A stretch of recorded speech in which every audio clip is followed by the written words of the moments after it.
All right, Jimmy, did you know that there was a Delmarva number of the day today?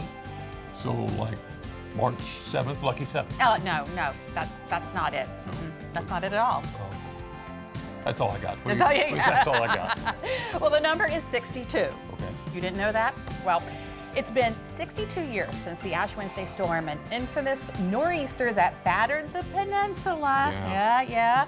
During this weekend, 1962. Ran through 4 long days, 10 high tides, spreading flood water all over the place. Not many bright spots in the story of the storm, but don't worry. Jim Duffy of Secrets of the Eastern Shore found a ray of sunshine to focus on.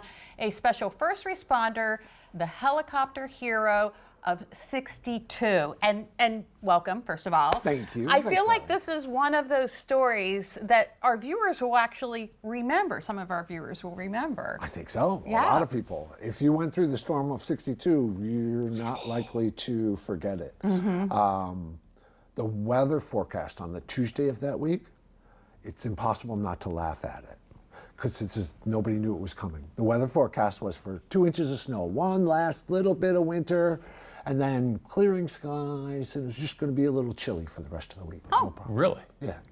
But that storm that was supposed to bring 2 inches of snow brought rain instead, and then it didn't move. It just sat on top of the Delmarva Peninsula for 4 or 5 days, just drenching. Rain, rain, rain. We got pretty lucky on fatalities. There weren't many fatalities, but 1/3 of the waterfront homes in Bethany gone. Oh, wow. The entire Rehoboth Beach waterfront, the boardwalk, hotels were basically washed out. Yeah, it was incredible. 6,000 people in temporary shelters during that storm. So at the Indian River Life Saving Station, floodwaters came a little faster than the crew there expected. And so they abandoned the light station and they ended up on a little island in the middle of all of these floodwaters, and they were stranded there. Winds are going 50, 60 pretty regularly, and they're hitting up to 80. Ooh. Hard to Word rescue. of this gets to the Delaware National Guard people who are in the airport outside of Rehoboth. But there's a problem. The only helicopter they have is a Bell C-13, which is kind of at that point, it was a very good helicopter in its day, but it's kind of old. It's kind of like seeing an AMC Pacer on the road today or something like that. You're not supposed to fly it in winds over 35 miles an hour. And you've got 50, 60 gusts. And that's the only helicopter they got. And you got these guys stranded out there, and who knows how long they got. The commander there couldn't order anybody, but he asked for volunteers. I suppose it's possible everybody else took a step back, but I believe what happened was a 33-year-old guy named James Solpesi took a step forward and says, I will fly this helicopter into these winds. So they came up with a plan. They got these ballasts. They used like buckshot bags, and they put ballast. There's only 2 seats in the thing. So he's got to fly 9 miles, 45-minute round trip. He goes up, he flies, the buckshot is in the seat, he picks up one guy, throws the buckshot in the back, brings him back.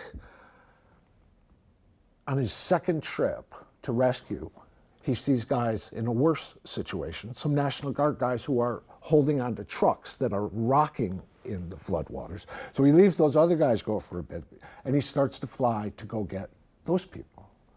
And they have to tie a rope to themselves. 2 of them can't swim. There's 5 guys out there.